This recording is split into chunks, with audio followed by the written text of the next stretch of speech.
Bienvenidos, amigas y amigos de Entre Tejas, a este tercer programa en que estamos escuchando disertar al maestro Luis Manuel Gamboa Sáenz sobre los inicios de la presencia española en Chiapas.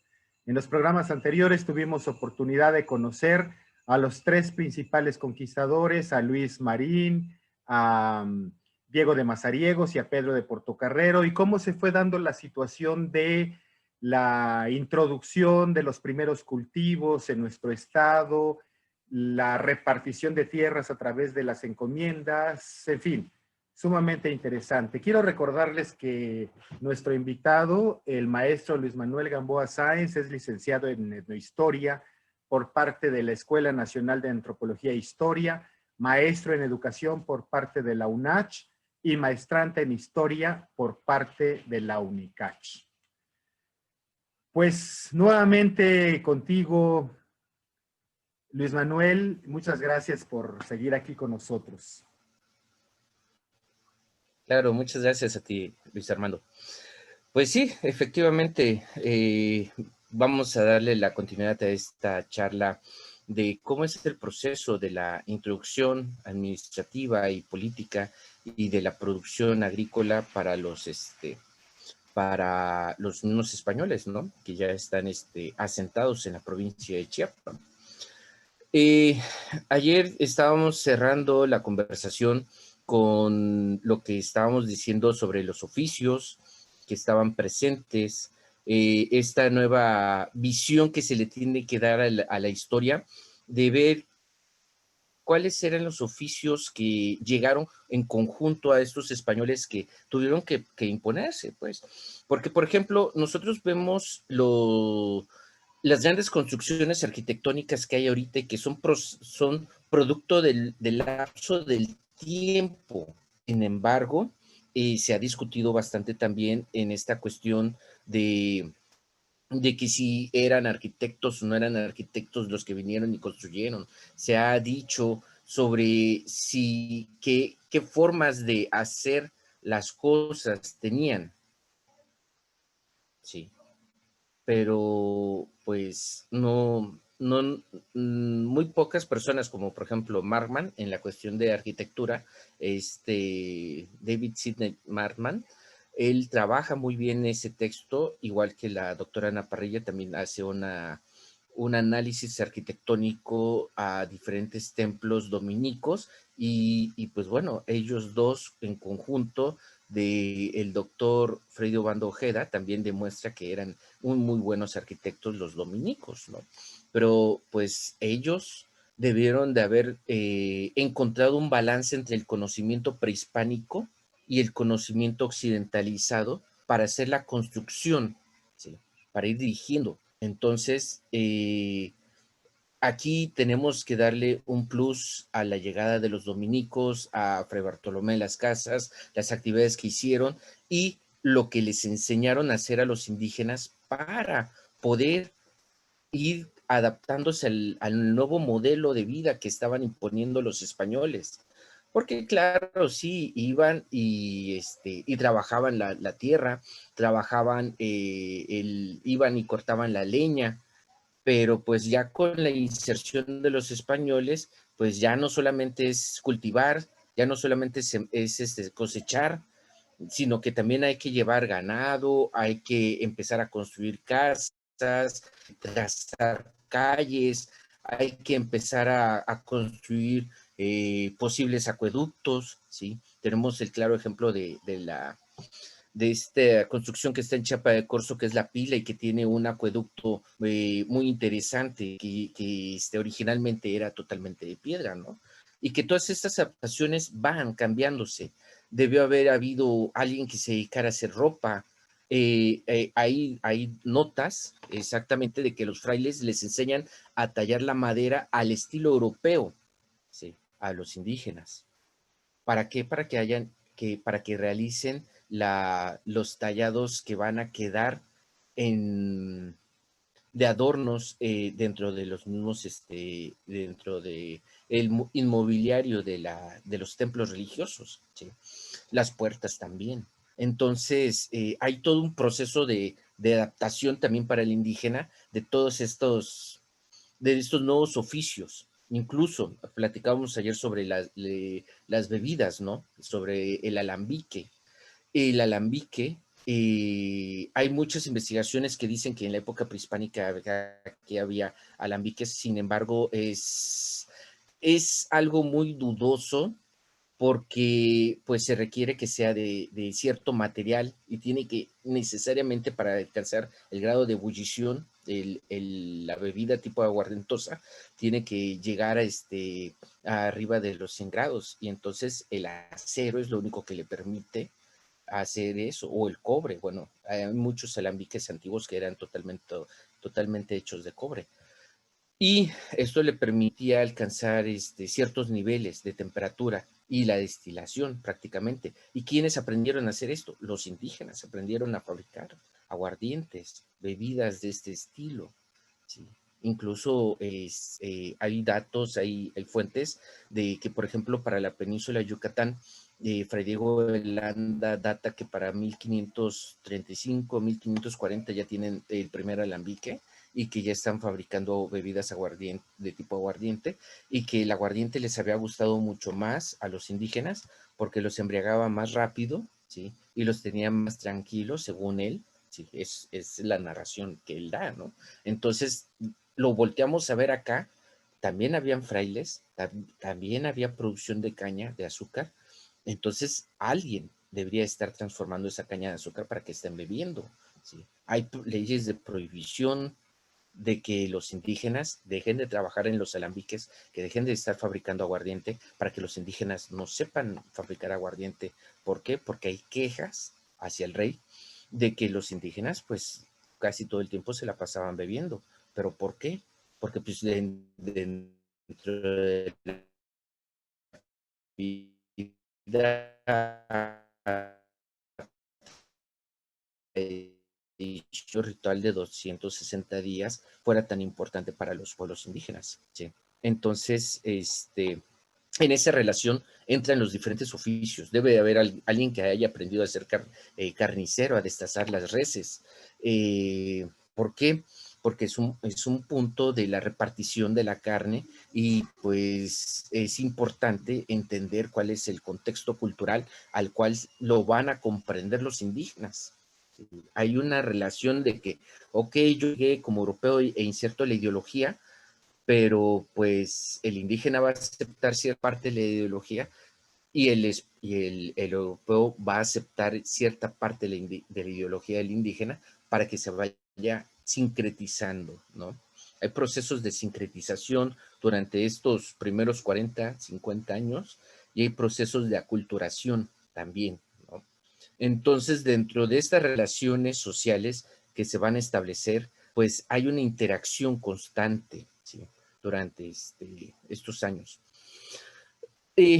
Hablábamos de la fuerza de trabajo, de cómo Baltasar Guerra había logrado establecer redes de trabajo, de fuerza de mano de obra, para que los indígenas estuvieran trabajando en sus ingenios, ¿sí?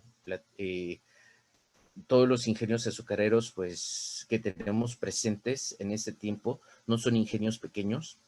Así a ciencia exacta ubicarlos es casi imposible porque, por ejemplo, lo que se le llamó la Vega, de don Baltasar Guerra de la Vega, este ingenio con el conflicto que hubo entre Fray Bartolomé Las Casas bueno, y la disputa por esa tierra, eh, termina pasando el dominicos y ellos administran desde 1545 hasta 1667 ese ingenio azucarero y de repente le dicen al rey, ¿sabe qué, señor? Ya no produce nada este ingenio azucarero, el azúcar ya está por los suelos, entonces los vamos a convertir en producción de ganado. Destruyen totalmente el ingenio y meten puro ganado. Pues entonces, ¿qué es lo que va a suceder? Que estos ingenios azucareros que se están desarrollando no son como no los planteaban, de que siempre pensamos, mira, ahí está la piedra de la molienda, ¿sí? Ahí está el trapiche moviéndose por la mula, ¿sí? Y no, originalmente los primeros ingenios eran netamente madera, eran fabricados a mano y la supuesta piedra de molienda no era un tallado con maderos, ¿sí? Que hacían una rueda de madera y ahí lo iban dando y le daban la vuelta entre unas 8 o 10 personas si no tenían las mulas. Entonces era ahí constantemente el trabajo de estarle dando. Y entonces cuando nos dicen, ¿y entonces dónde está la piedra molienda? Pues no hay piedra molienda porque pues se hacía de madera, ¿sí?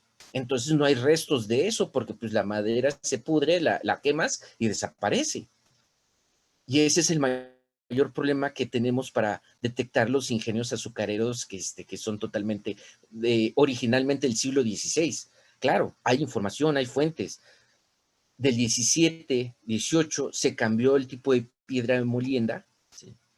Ya la base con la que se iba a hacer la molienda y se mete la piedra porque es más práctico y entonces, pero para que hubiese alguien que tallara una piedra de ese tamaño, pues debieron de haber llegado maestros especializados desde lo que son las Islas Canarias o desde La Habana, Cuba, porque ahí es el otro gran sitio de los ingenios azucareros de gran importancia durante el siglo XVI.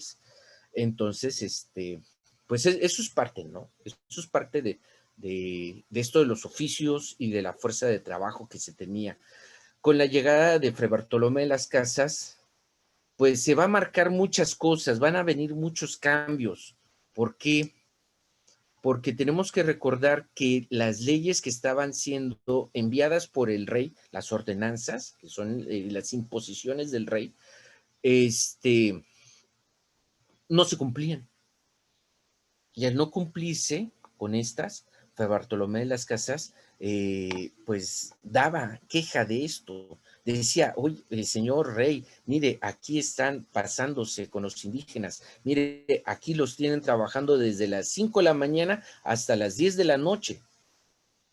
Se mueren en 2, 3 meses, no aguantan. ¿Pero por qué no? Porque si nosotros pensamos en cuál era el hábito prehispánico de trabajar, sí se levantaban temprano, 5:30 de la mañana, 6:30 de la mañana, 7, 8 de la mañana más tardar ya estaban en la milpa, llegaban, limpiaban la milpa, 2, 3 horas, volvían para las 12 del día y tenían el resto del día para hacer otras actividades. Fray Diego de Landa, él dice que los comuneros son demasiados flojos, que nada más trabajan mediodía y el resto del día se la pasan acostados en la hamaca y que por eso los tacha de flojos. Pero ellos ya salieron a trabajar, ellos tenían otro hábito de vida. Entonces, con esta relación, pues sí, la sobreexplotación laboral es sorprendente, porque de trabajar de 6 a 7 horas eran enviados a trabajar casi 18 horas. Ese es el detalle. Por eso mismo es de que la primera etapa fue muy difícil para los pobladores indígenas, que se tuvieron que adaptar a este modelo de vida europeo. Eh, los indígenas al principio fueron usados para entrar en las minas. Hay bastantes datos del centro de México. Aquí al parecer,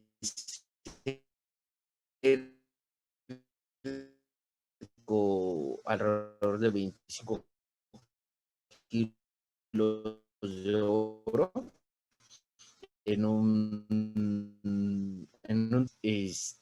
había de muy baja escala, pero se producía.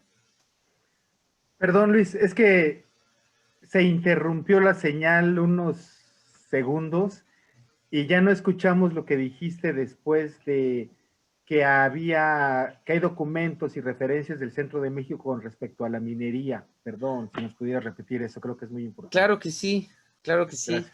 No, de hecho, sí, pues tenemos los centros mineros de Pachuca, que son de los más importantes para principios de la colonia y casi el resto de la colonia. También está la parte norte de México, pero los de mayor desarrollo, pues son estos los que se dejaron en el centro del país. Y los documentos pues están enfocados a ellos, a de que la minería se desarrolló allá. Y aquí se dice, no, aquí el tipo de minería era más de limpia de río, de que mandaban al río los indígenas con coladores y los ponían a buscarle, ¿sí? A ese tipo de minería es al que desarrollaban. No se metían en cuevas, no se metían en hacia profundidad, porque realmente no había como que un registro. Y si lo hubiese, los indígenas no lo querían decir.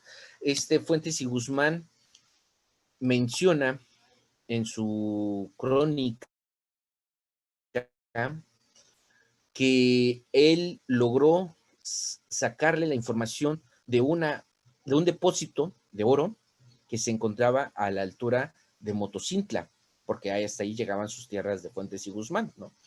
Entonces, que él estaba pidiendo permiso para extraer el oro de esa zona, pero que no iba a decir dónde exactamente para que no se lo robaran. ¿Sí? Entonces, pues la información está ahí presente, sin embargo, no hay mayor registro de que se esté sacando y sacando las grandes toneladas de oro. No, no. Bueno, o hasta el momento, o conocerlo, o leído en Claro. alguno de los textos que ya son investigaciones de la colonia. Sí. Luis Manuel, perdona, tengo entendido que también, digo, esa zona de Motocintla y Chicomucelo también hubo una mina de oro importante, pero a final de cuentas no hubo la actividad minera en estos territorios, como bien decías, la hubo en el centro del país y al norte, ¿no? Me surge una duda con esto, el asunto de los esclavos. ¿Vinieron a Chiapas debido a la pelea que sostuvo o al reclamo que sostuvo Fray Bartolomé de las Casas con la corona y obviamente con los encomenderos? ¿Y se tiene registro de esta llegada de población negra esclava a Chiapas? Porque en la actualidad parecería que no existe la tercera raíz, o sea, nunca mencionamos ni en la escuela ni en la vida diaria la presencia de la negritud, ¿no? En nuestro ámbito.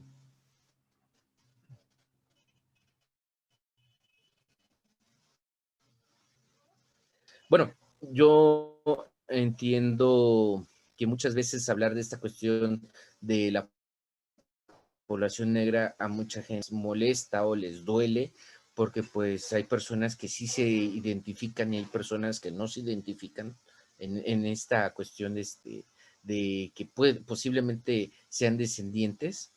Y digo sean porque pues realmente lo digo de forma plural, ¿no? Para todos. ¿Sí?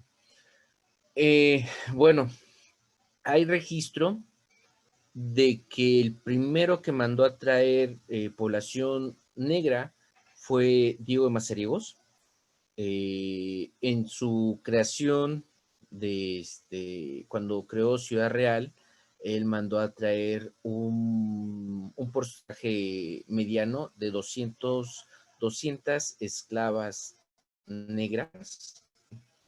Las traen a las 200 esclavas y las asientan, ¿sí?, en una parte de lo que va a ser Ciudad Real, porque según el análisis que hace Andrés Aubry a las fuentes coloniales, ¿sí?, él dice que las trajeron acá porque hubo un consejo de cabildo entre Diego de Mazariegos y su gente, y que en este consejo se determinó que se necesitaban traer mujeres esclavas para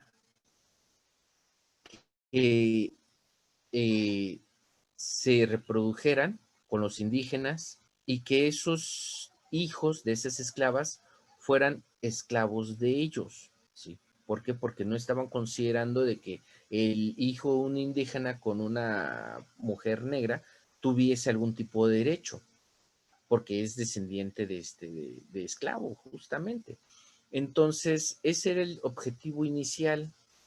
Sin embargo, al insertar 200 mujeres a Ciudad Real, lo que va a venir a causar no es el efecto que esperaban de producir hijos, sino que al parecer les genera un casi, bueno, es que Andrés Sobri utiliza otros términos en un artículo que se llama Miedo Urbano y Amparo Femenino, que publica, que hace el análisis de la presencia de la mujer en San Cristóbal de las Casas y en la historia de Chiapas.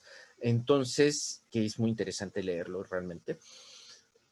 Ahí él habla de que las 200 mujeres fueron traídas y que todos los hombres empezaron a dejar a sus esposas y se empezaron a ir con esas mujeres negras a tener relaciones y al libertinaje, pues a tener relaciones sexuales sin límites.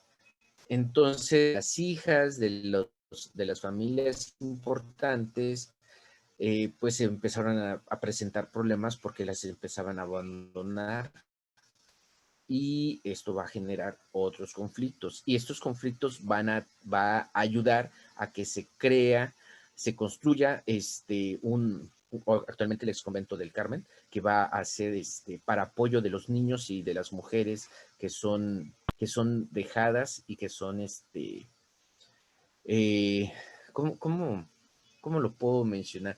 Que son abandonadas totalmente por el marido, ¿no? Sí. En esta relación va, no, dentro del texto hay otros términos y se maneja información incluso sobre ciertos hábitos de costumbres de la zona de San Cristóbal de las Casas, bueno, lo que era anteriormente Ciudad Real, ¿no? Pero él es como que el que más lo menciona, así con esa exactitud. Sin embargo, hay otros textos que van mencionando que sí, que después de que se funda Ciudad Real se empiezan a traer esclavos, pero los esclavos no, al principio no eran para trabajar o en minería o en cualquier otra cosa, sino los traían más para que trabajaran dentro de las casas de los españoles o como capataces. Ya cuando vieron que los indígenas, por ahí de 1530, 1540, no soportaban el trabajo, empiezan a traer a grandes cantidades de hombres esclavos. Entonces, pues estos son a los que vienen a suplir al poblador indígena para que pueda el indígena dedicarse a otras cosas, ya que no soportaba el trabajo de la mina. ¿Sí? Las minas, por lo general, se fundaban al lado de los ingenios. ¿Sí? Hay datos curiosos. El ingenio azucarero que le va a quedar a Pedro de Estrada, el ingenio azucarero que le queda a Baltasar Guerra, y bueno, estos dos son los principales ingenios, dicen que cada uno tenía su propio sitio de extracción de oro a un costado del ingenio. Entonces, pues bueno, ahí se ve cómo están relacionando a los indígenas y a los esclavos para que estén trabajando en ambas cosas y que puedan, si no están trabajando en la caña de azúcar, que se vayan a trabajar al río y que estén sacando o buscando oro, las pepitas de oro. De esa forma es que se va a iniciar la introducción de la población negra. Gracias a esta introducción de la población negra, hay que recordar que Ciudad Real en algún momento le cambiaron el nombre a Villaviciosa por el exceso de malos hábitos que se estaban viendo dentro del lugar, ¿no? Fue un lapso de tiempo muy corto en el cual se le nombró así, luego volvió a ser Ciudad Real y pues bueno, Ciudad Real de San Vicente también se le llegó a nombrar, pero esto es mucho más adelante, ¿no? Pero esa es la cuestión, ¿no? Los negros entran como tal y empiezan a hacer la interacción con los indígenas. Hay fuentes documentales, hay un estudio muy interesante aquí en Chiapas sobre la negritud que fue publicado hace un par de años.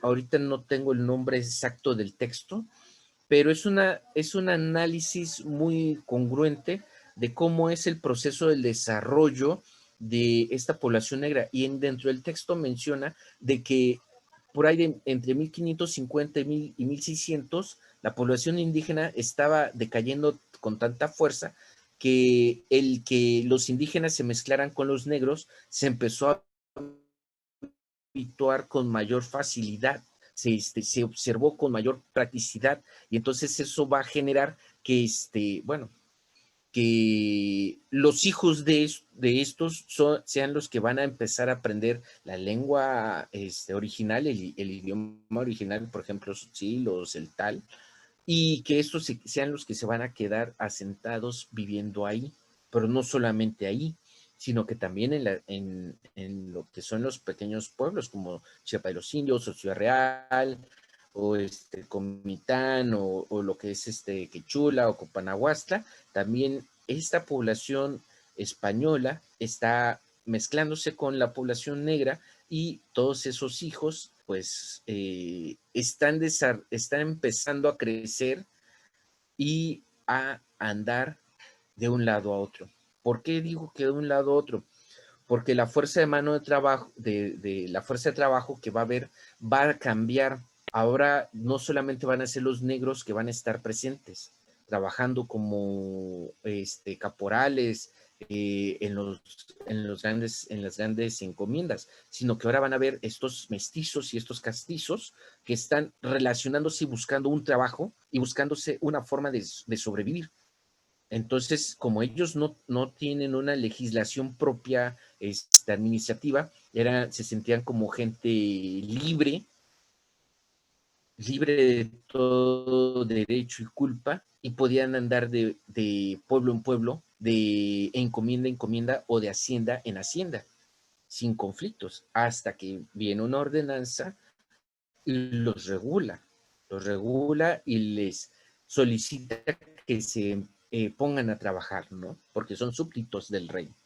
¿Sí? En esa relación va esta cuestión de cómo va a empezar el mestizaje. Muchas veces a nosotros los mexicanos nos platican de la guerra de castas. Sin embargo, nada más nos los dicen por encimita, lo que quieren que observen.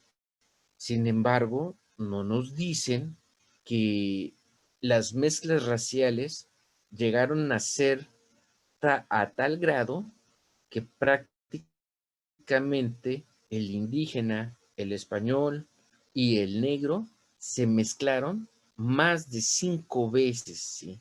Y nosotros, los que vivimos actualmente, que somos descendientes de todos estos ancestros chiapanecos que vivieron durante la colonia en la provincia de Chiapas, ¿sí? Somos descendientes de esa mezcla racial, ¿sí? Indígenas, negros y españoles. Y aparte, pues bueno, ya para posteriores, cuando traen a los asiáticos, y en Chiapas. Sí, Luis dime, Manuel, hermano. déjame preguntarte lo siguiente. Bueno, somos resultado de todo este mestizaje, por un lado. Por otro, lo que decías con la fuerza de trabajo. Obviamente lo que necesitaba la corona y lo que necesitaban los grupos poderosos era regular el trabajo, precisamente por eso estas ordenanzas, por esto también un poco esta actividad temprana eugenésica de obtener mejores mezclas y optimizar las características de la mano de la fuerza de trabajo en la población, por supuesto, y que también a lo largo de los siglos de la colonia e inclusive todavía en el siglo XIX, hay documentos que nos hablan de las leyes en contra de la vagancia, ¿no? Es decir, se requería que la gente estuviera ocupada, los indios, los mestizos estuviesen ocupados trabajando para bien de la economía de la corona y de sus representantes en estas tierras. O sea, eso es en el fondo lo que significa la preocupación por regular todo esto. Inclusive más tarde, ya a fines del siglo XIX, principios del XX, está el asunto de la carta de libertad que tenía que tener un campesino para poder trabajar en otra finca, en otra hacienda, que era también una forma de regular y de cuidar y de mantener la opresión sobre la población trabajadora, ¿no? Sí, exactamente. Hay una investigadora que se llama Alma Margarita Carvalho. Ella realiza un trabajo interesante, se llama La ilustración del despotismo en Chiapas, y en sus primeras páginas viene sobre esta introducción de la fuerza laboral, ¿no? Ya sabemos, 1540 viene la primera ley de prohibición de trabajo de el indígena forzado en los grandes ingenios azucareros y que se les tiene que pagar, ¿no? Pero para 1598, 1600, se va a regular una ley justamente sobre que el patrón tiene que irle pagando, pero que también tiene que asegurarle casa y que tiene que asegurarle alimento a su empleado. ¿Y qué es lo que va a suceder con eso? Que en pocas palabras, algo que vamos a llamar en el siglo XIX la tienda de raya, ¿sí?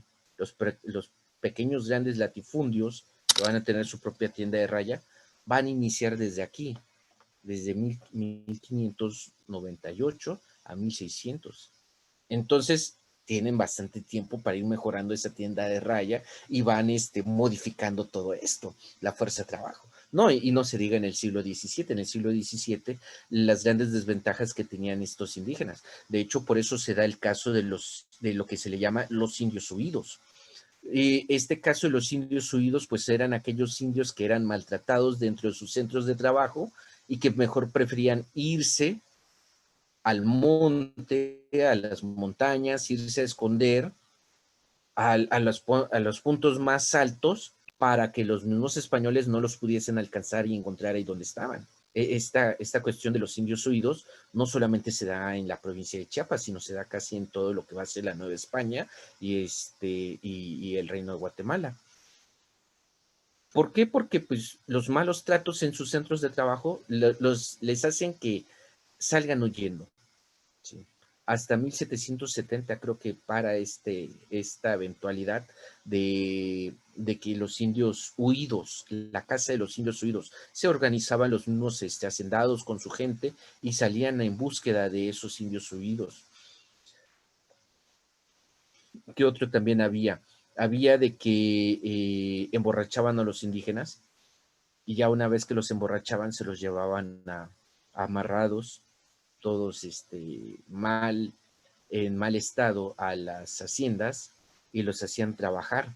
Y bueno, claro, despertaban y les decían, ¿sabes qué? Me debes tantos pesos porque te invité tu borrachera, así que págame.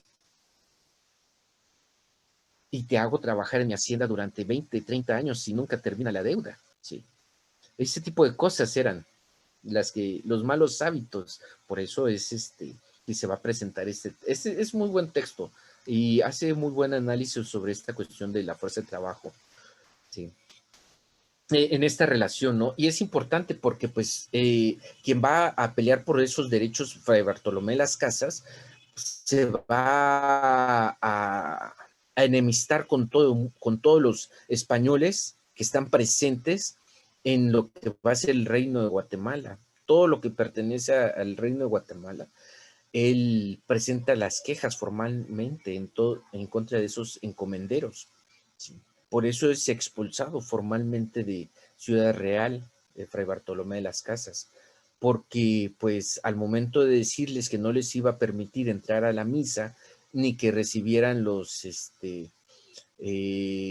las bendiciones por maltratar a sus empleados, entonces empiezan a generar las inconformidades. Es expulsado y baja a Chiapa de los Indios. Y ahí en Chiapa de los Indios, pues dura alrededor de 6 meses, 7 meses. De hecho, él menciona en uno de sus textos que cuando él bajó a Chiapa de los Indios le tocó ver muy mal construida el templo dominico que él mismo había mandado a ordenar que se construyera. Entonces, dice que lo destruyó totalmente y que se encargaron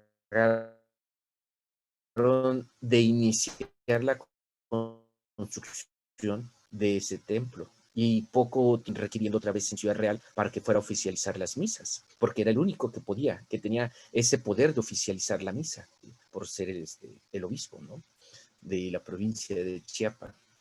Entonces, pues se va, regresa, pero se regresa inconforme y de ahí dura muy poco tiempo y se va a hacer su viaje por todo lo que es el sur, todo lo que es el Reino de Guatemala, va hacia la península de Yucatán, se topa con Francisco de Montejo, el adelantado, el gobernador de la península de Yucatán, tiene conflictos también con él. Y después se va hacia España y pues bueno, ya no regresa porque realmente aquí no lo querían, ¿sí? Pero de las grandes hazañas que se le puede datar a él es no solamente defender a los indígenas de los malos tratos ni que se implementara las leyes, sino que también gracias a él se tienen la construcción de los templos Santo Domingo, porque en pocas palabras, él fue quien ordenó que se construyera. Hay un texto que se llama de Cataluña, España, hacia la provincia de Chiapas. Sí. Es de Fray Tomás de la Torre, creo que es el texto, y él va narrando cómo es todo el proceso del recorrido. Y cruzan todo lo que es España, llegan al puerto, navegan hasta lo que es el puerto de Tabasco, entran por esa zona y suben toda esta cuestión a una región que le llaman la Cuesta de Tapilula, llegan aquí, llegan a Ciudad Real y de Ciudad Real se empiezan a instruir las órdenes con Fray Bartolomé Las Casas. ¿Sí? Entonces, de las primeras órdenes es, ¿saben qué? Construyan los templos Santo Domingo. Y a Fray Tomás de la Torre le asigna el templo Santo Domingo de Sinacantán, que realmente en uso no duró mucho, pero es importante porque es uno de los señoríos. Prácticamente en su visión de constitución de poderes de Fray Bartolomé de las Casas fue designar un templo Santo Domingo en cada uno de los señoríos que estaban presentes durante la etapa de la conquista. O sea, hace que si estamos hablando de 1524 y 1528, se generaron estas primeras organizaciones y que haya llegado Fray Bartolomé y que les diga, a ver, espérense, les pongamos un templo para que el adoctrinamiento sea más práctico, ahí mismo, donde están, y que los mismos señoríos acepten ese sistema de adoctrinamiento. Entonces, donde están estos líderes de los pueblos indígenas, que son estos señoríos, van a poner el templo y tenemos el de San Cristóbal, tenemos el de Sinacantán, tenemos el de Chiapa de los Indios, tenemos el de Copanahuastla, tenemos el de Quechula, ¿sí? Tecpatán, Y creo que se me importantísimo. está escapando por ahí. Tecpatán. Tecpatán, exactamente, sí, así es. Oye, ahorita que mencionabas, Luis Manuel, ahorita que mencionabas el tema de Fray Tomás de la Torre, yo creo que es uno de los libros pendientes por reeditar y por conocer. Yo recuerdo que no había conseguido y fui a conseguir para leerlo a la Biblioteca Orozco Iberra en Tlalpan, de Lina, un ejemplar que fue publicado por el gobierno de Chiapas hace 35, 40 años, ¿no? Es esto que siempre he pensado que hace falta tener al alcance de los estudiosos y de la gente en general en Chiapas, los títulos que se refieren a nuestro estado. Has mencionado por lo menos unos 12, 14 títulos que en verdad son tan ajenos al alcance de nosotros, con artículos, con libros sobre la historiografía de Chiapas. Pero, en fin, habrá que restañarse esta gran deuda que se tiene con la cultura del Estado, ¿no? Em, Te quería preguntar algo, aprovechando tu gran conocimiento de esta etapa de la historia de Chiapas, algo que es fundamental y que de pronto pasa desapercibido, ¿no? El tema de la vida cotidiana, pero el de los traslados, es decir, cuando llegó el ferrocarril a Chiapas a principios del siglo XX, pues transformó todo, las carreteras, por ejemplo, carretera Tuxtla-Comitán, que fue ya en la época de los gobernadores Rabasa. Este, pero ¿qué ocurría en esta época de fines del siglo XVI y principios del XVII en cuanto a comunicaciones? Que está expresado obviamente en muchos de estos frailes viajeros que dejaron memorias para la posteridad y que nos cuentan cómo era. Pero dinos, ¿qué ocurría? ¿Cómo pasaba todo esto, el traslado, las recuas, no sé?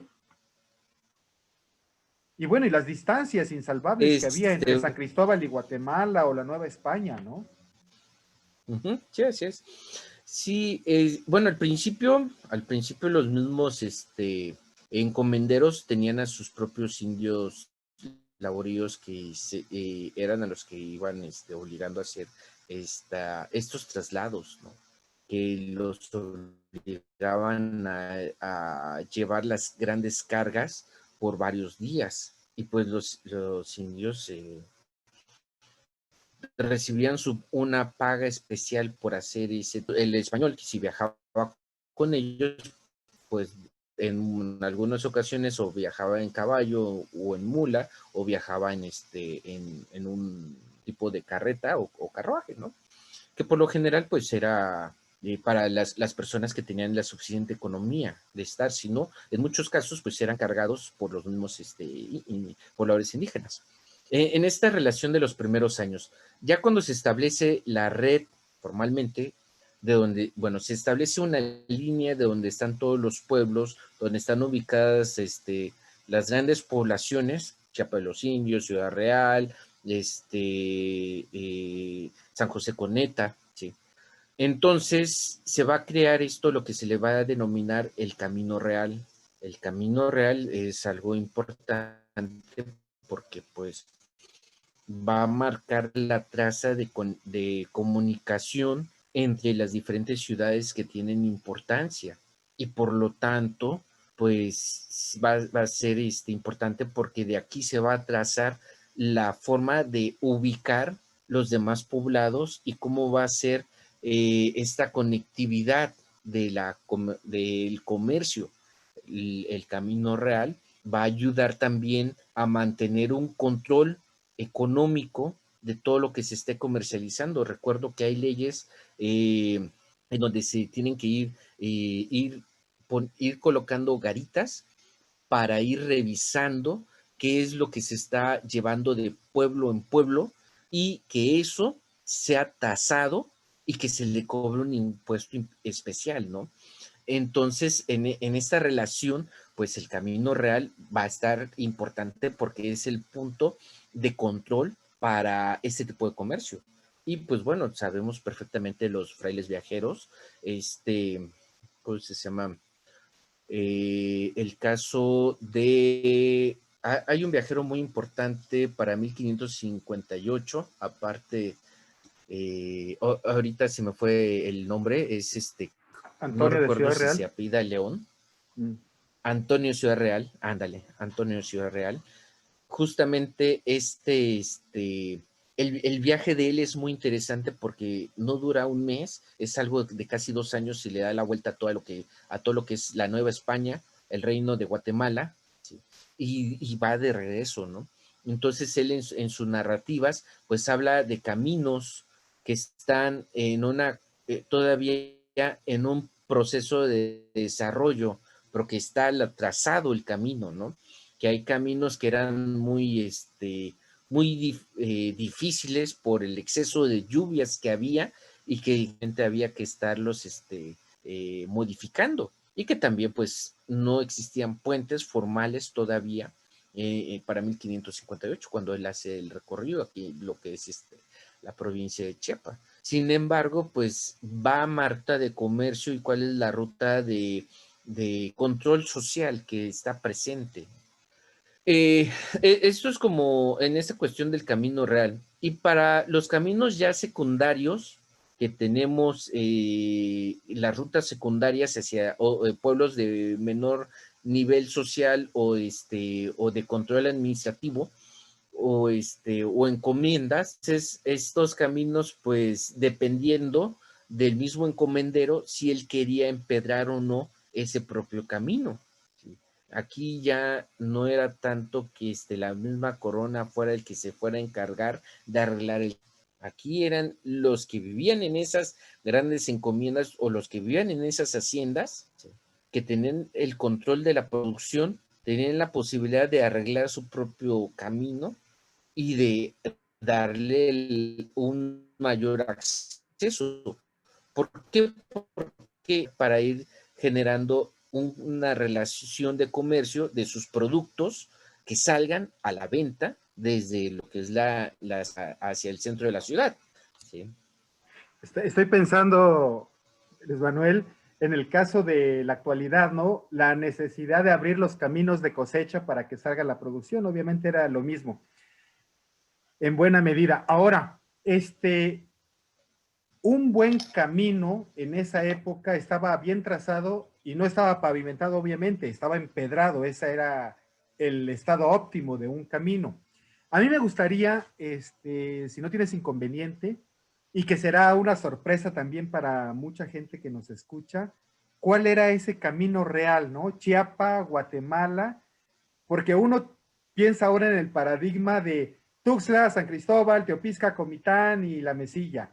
Pues no, el camino real estaba de Chiapa de Corzo por la parte de Pujiltic, de Copanaguasla, de San José Coneta, Coapa, después, este otro lugar. Bueno, pero que iba a Guatemala, que era por esta parte baja, que en buena medida era el camino prehispánico. Exactamente. Eso es una de las líneas del camino real, de aquí prácticamente yéndose por la ribera, ¿no? Y yendo hacia lo que es Copanahuastla.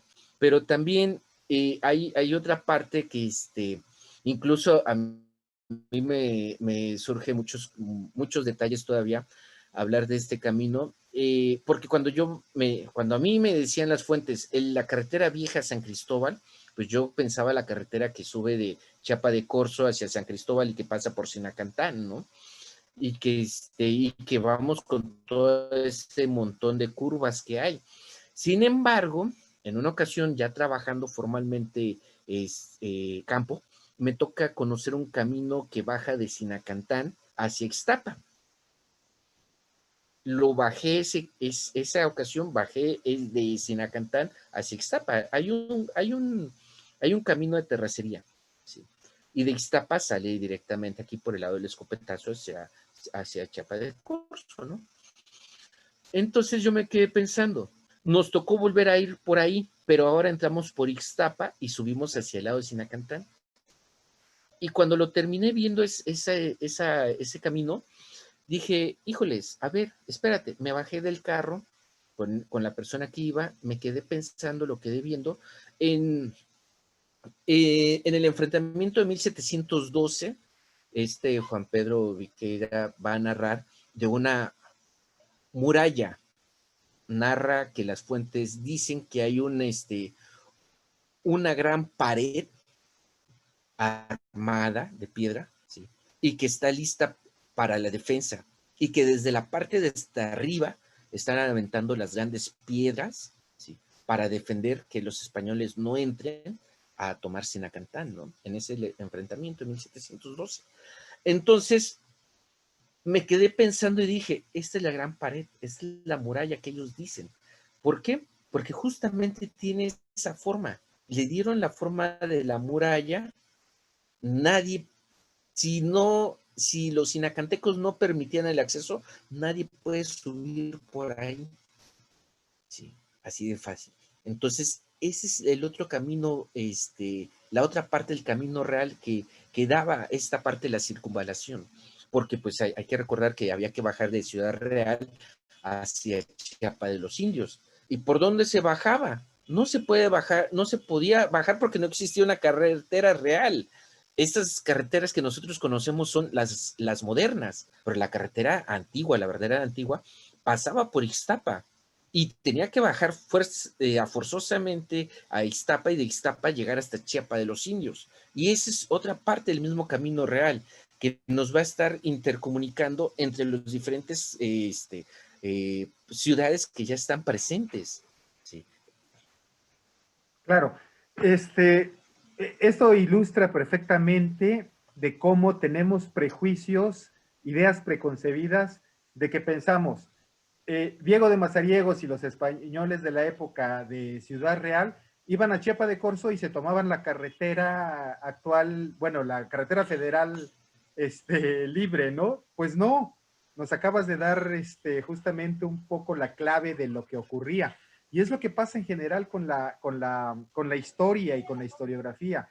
Por no conocer estos temas, por no tener acceso a ellos, como ahora tan generosamente nos lo brindas, pues seguimos pensando en que están las grandes lagunas y no nos preguntamos lo que ocurría en la vida cotidiana de nuestros pueblos en esa época. Yo estoy pensando, por ejemplo, ahorita que mencionabas Antonio de Ciudad Real, él narra su viaje de Guatemala, bueno, pasa por toda esta región de Escuintenango, el otro poblado que, ay, que me encanta la fachada de ese templo y no, bueno, San José Coneta.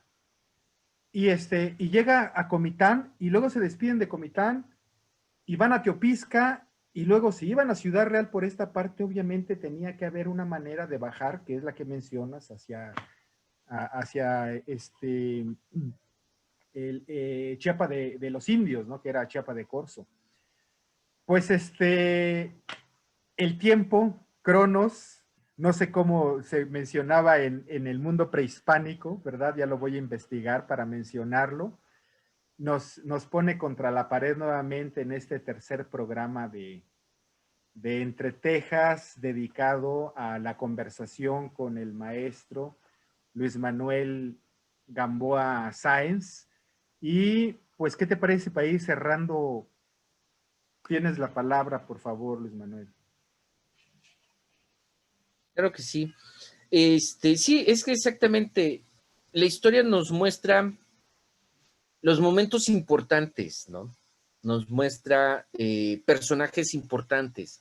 Sin embargo, no nos deja percibir esa vida cotidiana de las relaciones sociales, del consumo, qué se comercializaba, dónde estaban los mercados. Formalmente, el mercado que llegaba el indígena y se ponía en el piso y ahí vendía. ¿Por qué? Porque claro, los mercados ya más de la etapa de la colonia, pues muy pocos se han logrado mover, o si se movieron fue en una distancia muy corta. Por ejemplo, el de Ciudad Real, de estar en el centro, se pasó a estar atrás de lo que era, de lo que actualmente es Santo Domingo, ¿sí? Entonces, sí hay ciertas movilidades, pero no en todos los casos, ¿sí? Estas mismas relaciones sociales. Hay unos documentos de los frailes solicitando, de los frailes dominicos, solicitando que se les expanda el terreno del Templo Santo Domingo de Ciudad Real hasta el río para que ellos puedan ir a lavar su propia ropa. Y dices, bueno, entonces, ¿cómo se quitaban la ropa se ponían a lavarla en el río o llegaban desnudos y las lavaban en el río? Porque pues, justamente lo piden para eso, para que nadie les vea sus vergüenzas. Así es como aparece en la fuente, ¿no? Pero es eso, ¿no? La vida cotidiana. ¿Qué es la vida cotidiana de estos personajes, de estas personas que son, pues, no directamente nuestros ancestros, pero sí son los creadores de lo que hoy es Chiapas, ¿no? Así. Sí, justamente de lo que son nuestras tradiciones, nuestras costumbres, nuestros hábitos alimenticios, nuestra idiosincrasia. Y estoy pensando en algo tan sencillo como el tema de lavar la ropa, ¿no? Que luego no se atiende sobre todo en los libros de historia de quizá de principios de siglo, del siglo XX o del siglo XIX, ¿no?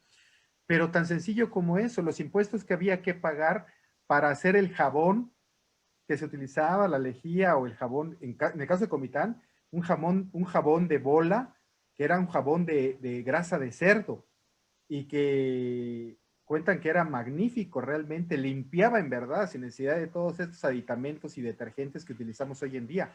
Pero bueno, era tan importante tener un jabón de estos hechos artesanalmente y su comercio que se ve reflejado en los libros de impuestos que se realizan y que no tomamos en cuenta.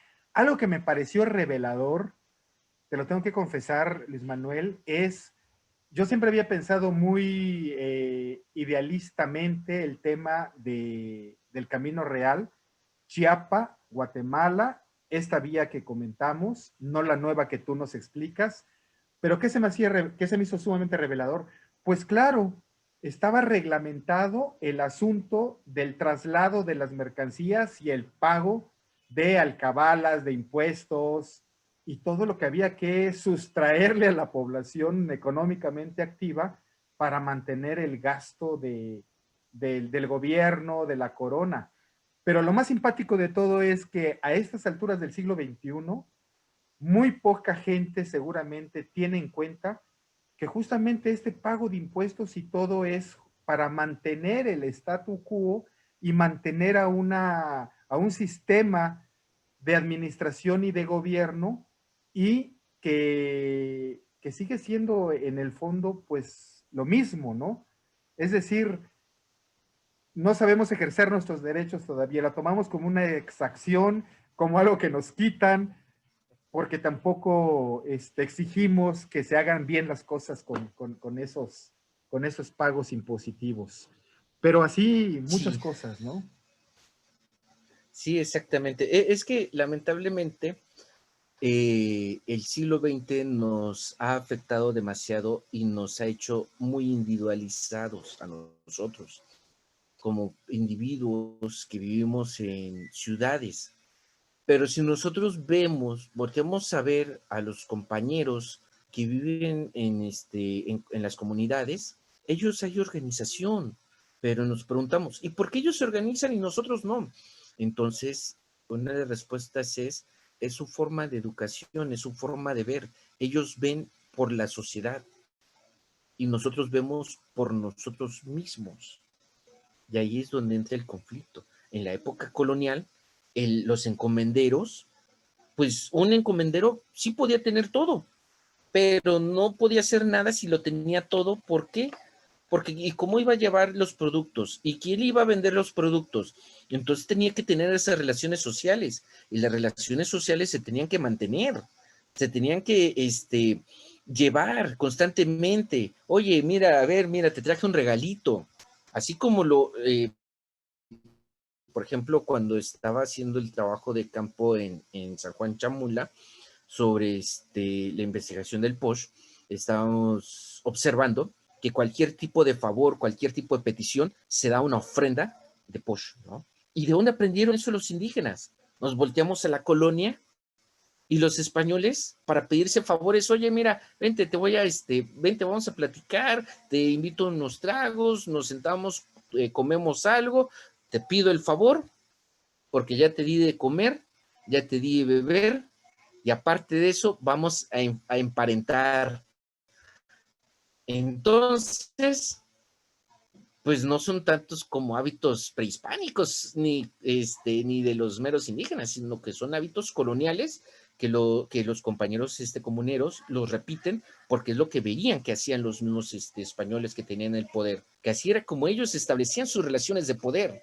Ir, que tu hija se case con mi hijo y que pues vamos a hacer familia, ¿no? Y vamos a ser compadres, el sistema de compadrazgo netamente antropológico, pero pues ahí está metido en la historia.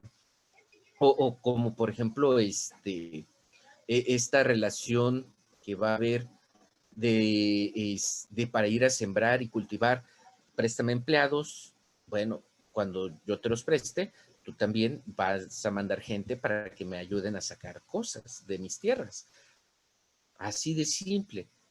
Entonces, en esta organización, para este cambio social, pues se ha hecho que perdamos esas relaciones sociales. Bueno, no todos, porque hay muchísima gente que todavía mantiene ese sistema de compadrazgos, que todavía mantiene ese sistema de apoyo social, pero siempre era cuidar su propio entorno social para la mejora de todos. Y pues sí, el pago de impuestos es uno de los puntos más importantes. Y bueno, aquí viene el detalle, ¿no? Que sí se registraban impuestos, sí se registraban las alcabalas, están los libros.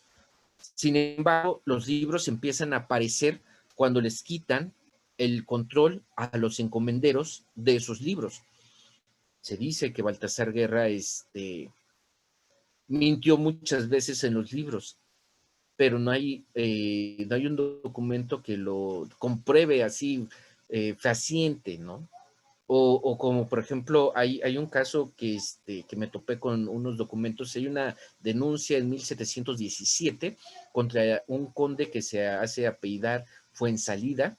Está la denuncia en el arte de contar tributos, y ese documento de la denuncia hace referencia a una entrega de cuentas de alrededor de casi 400 fojas del conde Fuensalida, que le tocaba administrar aquí la zona de Simojovel hacia arriba, hacia la zona norte. Y todo eso eran sus tierras, y que se dieron cuenta que decía mentiras en la entrega de las cuentas desde 1625. En todos sus libros iban falseados. Sí. Ese es el mayor problema que nosotros vamos a encontrar en las fuentes coloniales, de que muchas veces sí se está la información, pero hay personajes interesantes que les gusta falsear la información del pago de la tributación. Eso es por una parte. Y por otra parte, en 1555, 1560, hay dos denuncias formales en contra de la gente que trabaja en Cabildo, de los españoles que están trabajando en Cabildo, porque los indígenas les llevaron toda su producción agrícola, el resultado para pagar sus impuestos, y que los españoles no registraron sus pagos de impuestos. En eso hay también denuncias, que se robaban el pago de impuestos de los indígenas y nunca los registraban. Tenemos pues ahí, ¿no? Las fuentes que hablan sobre ello. Me causa mucha risa porque son cosas que siguen ocurriendo. Yo tuve por ahí hace algunos años un contador que yo le entregaba el pago que tenía que hacer al fisco, y durante 2 años se lo guardó, y al final de cuentas me viene un reclamo de Hacienda por no haber realizado los pagos. Resulta que se los guardó. Justamente es esto que tú dices. O actualmente otro contador que me lleva a la contabilidad y le digo, oye, tenemos IVA a favor, vamos a reclamar, ¿no? A fin de año que nos regresen ese. No, no, no, está bien así, mejor no nos pongamos en los ojos de Hacienda, que todo se quede así. Digo, seguimos viviendo todavía en esta situación bastante anómala, ¿no? De torcer la ley, de no aparentar las cosas, en fin, y son cosas de la colonia. Se me ocurre, Luis Manuel, y tómalo mucho en cuenta, esta oferta que te hace Editorial Entre Tejas. Sería buenísimo un trabajo, un libro que fuera algo así como las costumbres que nos han quedado de la época de la colonia, y narrar todo esto que nos estabas diciendo antes, así tipo bestseller, como esta revisión de la historia de que realmente el cura Hidalgo, el padre Hidalgo, era un hombre de mucha vida social y amatoria y todo eso, ¿no? para el caso de Chiapas. Bueno, pues ha sido nuevamente muy interesante y una delicia escucharte. Ya no ofrecemos a nuestro auditorio de Entre Tejas otros programas. ¿Por qué? Porque estamos preparando justamente el ambiente para despertar el interés sobre el curso de historia de Chiapas en línea que estamos ya por convocar. Ya quiero agradecer a los magníficos catedráticos, investigadores que han trabajado sobre el tema Chiapas que van a participar. Ya les haremos llegar justamente la convocatoria a inscribirse, será de cupo limitado, por supuesto, será a través de una plataforma como esta, a través de la cual nos ven, y allí estará, por supuesto, participando nuestro entrevistado de hoy, el maestro Luis Manuel Gamboa Sáenz, y otros catedráticos e investigadores más. Pues muchísimas gracias, Luis Manuel, qué amable. En verdad, un gusto enorme conversar contigo, conocer de tu trabajo y divulgarlo, por supuesto, ojalá que a mucha gente que se interese en la historia. Y gracias a ustedes que nos acompañaron en este programa. Sí, nos vemos a la siguiente oportunidad. Que estén bien, cuídense mucho. Hasta luego, Luis Manuel. Gracias. Gracias a ti, muchísimas gracias.